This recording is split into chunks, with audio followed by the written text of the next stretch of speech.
Hello， 大家好，歡迎翻到嚟佛系生活。今日我想同大家分享一下我今個月嚟食 A 酸之後嘅一啲體驗啦。呢一條片呢，其實係會分成幾部分啦。第一部分呢，就係頭一個月由第一個星期至到第四個星期我嘅體驗嘅分享啦。第二部分呢，就關於我嘅暗瘡嘅歷史同埋抗痘嘅經驗。第三部分呢，就係我咁多年嚟抗痘嘅經驗同埋一啲產品啊同埋經驗嘅分享。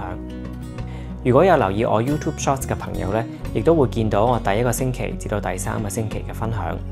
其實我嘅 A 酸療程呢，就啱啱過咗1個月啦，我亦都攞咗第2個月嘅藥噶啦。咁回顧翻我第1個月嘅體驗啦，我就總結咗由第1個星期至到第4個星期嘅體驗。第1個星期呢，塊面就非常之油，亦都有少少嘅爆瘡啦。咁塊面呢，亦都會感覺到有少少乾，即係唔係望落去個乾，就係你感覺到如果你喐動塊面太大嘅時候咧，你會感覺到有啲掹掹緊嘅感覺。由第2個星期開始咧，我個嘴唇就開始乾啦，亦都有少少暈暈地，即係可能有時你可能坐低起身啊，你有少少感覺有啲似低血壓嘅感覺，但係就唔會好明顯。咁第2個星期開始咧，黑頭嘅情況咧就開始慢慢有啲嚴重，因為開始食 A 酸嘅時候咧，醫生都叫我停晒所有嘅外用產品。咁所以咧，因為之前可能抗痘啊或者係抗黑頭嘅護膚產品咧，全部都冇用啦。咁所以黑頭會變得好嚴重。當你去擠黑頭嘅時候咧，你會見到粒粒分明，好有滿足感。由第3個星期開始咧，我就發覺我嘅頭皮有少少痕啦，但係黑頭都係繼續會變得好多好多。尤其是喺個鼻咧，你會見到啲黑頭將個毛孔撐得好大。由第4個星期開始咧，我頭暈嘅情況都係繼續持續啦。雖然話唔係好嚴重，但係我時不時都會感覺到。尤其是喺空閒嘅時候，你冇將注意力擺喺某一件事上面咧，你就會發覺你有少少頭暈。喺第4個星期咧，我就發現咗另外一樣嘢啦。咁就係隻手好乾啦，由呢啲位有啲起毛啦，同埋啲手指咧係會就嚟甩皮咁樣嘅。因為由細到大咧，其實我都唔會點樣搽 hand cream 啦。咁但係到我依家咧，我係每日都要搽咯。即係朝頭早出門之前，同埋夜晚瞓覺之前咧，都要搽 hand cream。除咗塊面嘅油脂分布少咗之外咧，其實成個身體咧個油脂分布咧都係少咗好多。你會摸到嘅皮膚咧係會好乾啦。咁同埋咧，因為以前咧基本上係我每一日朝頭早起身一定要洗面啦，夜晚一定要洗面啦。咁依家咧就係基本上我夜晚瞓覺之前都唔需要洗面啦。咁同埋咧，有時即係可能隔咗成日，即係如果你唔會點出汗嘅情況之下，你覺得都唔需要沖涼。其實喺第4個星期，喺我完成第1個月嘅療程之前咧，咁其實我就去做驗血啦。驗血嘅結果咧就係其他指數一切正常，咁但係個膽固醇咧嗰個數值咧就係比正常要高嘅。咁我嘅醫生都話，其實膽固醇高少少咧，其實係一個正常嘅現象，所以佢會睇下個月嘅驗血結果係點樣，再決定究竟會唔會減我嘅劑量。咁我依家就講一講我抗痘嘅歷史啦。即係由青春期開始咧，我個面啊、頸啊同埋背啊，其實都有好多暗瘡同埋好油嘅。當時就覺得，即係有暗瘡，青春期其實都係一件好正常嘅事。可能當我青春期完結嘅時候咧，啲暗瘡就會消失啦，亦都唔會話啊我會去睇醫生啊咁樣。直至到2006年啦，即係而家如果計翻咧，差唔多係19年前啦。咁其實無意中咧，我就發現咗 Neutrogena 嘅一個產品啦，叫做 On the Spot。咁當時喺Watsons 買，我記得當時係放緊暑假啦，其實喺屋企冇嘢做，朝頭早又搽，夜晚又搽，跟住朝頭早又繼續搽。咁我發覺，咦，好似好翻啲喎。佢就會令到塊面好乾啦，同埋將啲暗瘡縮細咗。咁我就發覺，咦，好似 work 喎咁。咁所以咧，我就決定 keep 住用。因為其實嗰支嘢咧30-40蚊一支，同埋好細支。咁我就決定睇下會唔會有一個更平啲嘅產品可以代替佢。咁我就發現咗Acne.org， 即係 Daniel Kern 嘅一個 product 啦。其實佢個 benzoyl peroxide 係2.5% 啦。咁其實據佢嘅 theory 咧，就係話其實2.5% 咧同10% 嗰個功效咧都係一樣，就冇咁刺激咯。咁我就用咗 Daniel Kern 嘅 benzoyl peroxide 2.5咧，差唔多用咗20年。咁其實佢有冇效咧？有嘅。佢係令到我暗瘡少咗好多啦。即係其實 benzoyl peroxide 嘅功效就係佢令到你啲毛孔唔會堵塞啦。咁佢有冇減到我油脂分泌咧？絕對冇。但係用 benzoyl peroxide 嘅壞處係咩咧？有幾樣嘢嘅，就係我好唔中意嘅，就係佢會令到你啲衫甩色啦，尤其是着有顏色嘅衫啦。基本上我可以着嘅衫咧，只係白色。咁尤其是我屋企嘅床單啊、枕頭啊，全部都係白色。第二樣嘢咧，就係因為我工作嘅關係啦，成日都要同人 kiss 啦，即係唔係話嘴對嘴個 kiss 啊，係面對面嗰隻 kiss 啊，即係依隻啦，依隻啦。因為當時我喺香港份工咧，其實喺金鐘某一間即係5星級酒店做嘢啦。咁其實好多即係西人客啦。咁其實好多時接觸佢哋嘅時候，我都係要 kiss 咁樣。我會擔心到我塊面嘅 benzoyl peroxide 會黐咗落佢塊面度，然之後咧令到佢哋啲衫會甩色，咁就會令到我好擔心。第三樣嘢咧就係我本身塊面已經好油啦，加埋 benzoyl peroxide 啦，佢將啲油溶完之後咧就好容易入眼，一入眼咧就會好乸眼。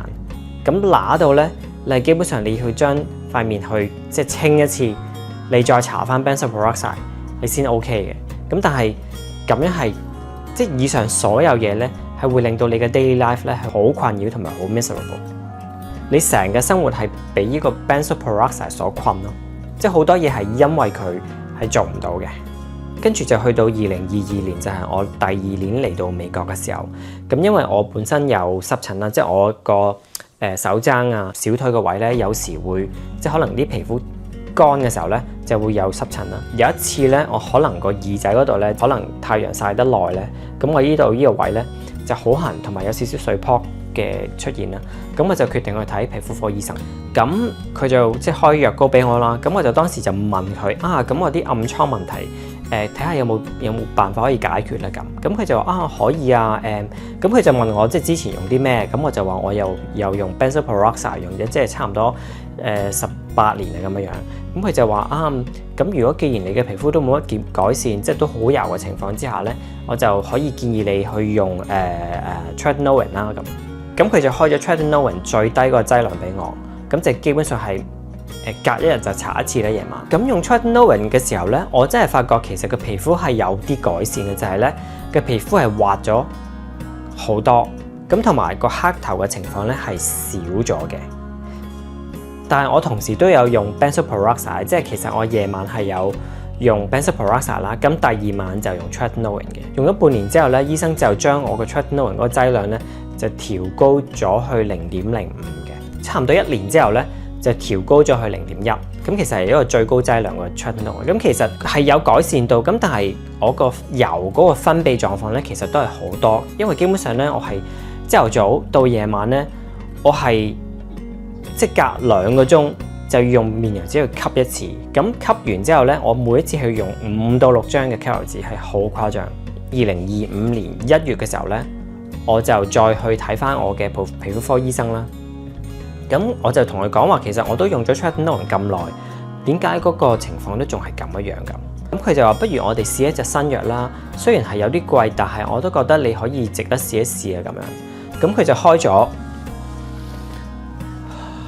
咁佢就俾咗依隻我試 Winlevi。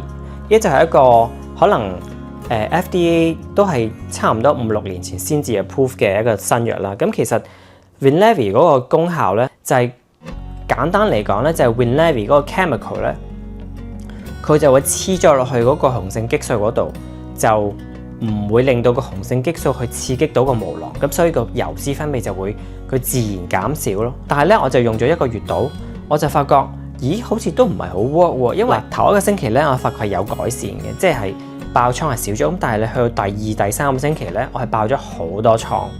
咁我就懷疑究竟其實依隻藥係咪有用咧，同埋好貴呢隻藥？呢隻125蚊一支喎美金。如果我1個月用1支，我咪每一年用好多錢，同埋佢咧係 insurance 係唔包㗎。啊，同時間咧佢都開埋依隻藥俾我，依隻藥咧都唔平，叫做 Tazorac。咁 Tazorac 咧原來係tretinoin 嘅第2代嘅 A 酸嘅，係咪叫 A 酸咧？應該係 A 醇啦，即係就係外用嘅 A 酸啦。咁其實咧我就係 Winlevi 同埋 Tazorac 一齊用。咁去到今年3月頭嘅時候咧，我就有少少即係沮喪啦，就話點解即係咁多藥都唔 work？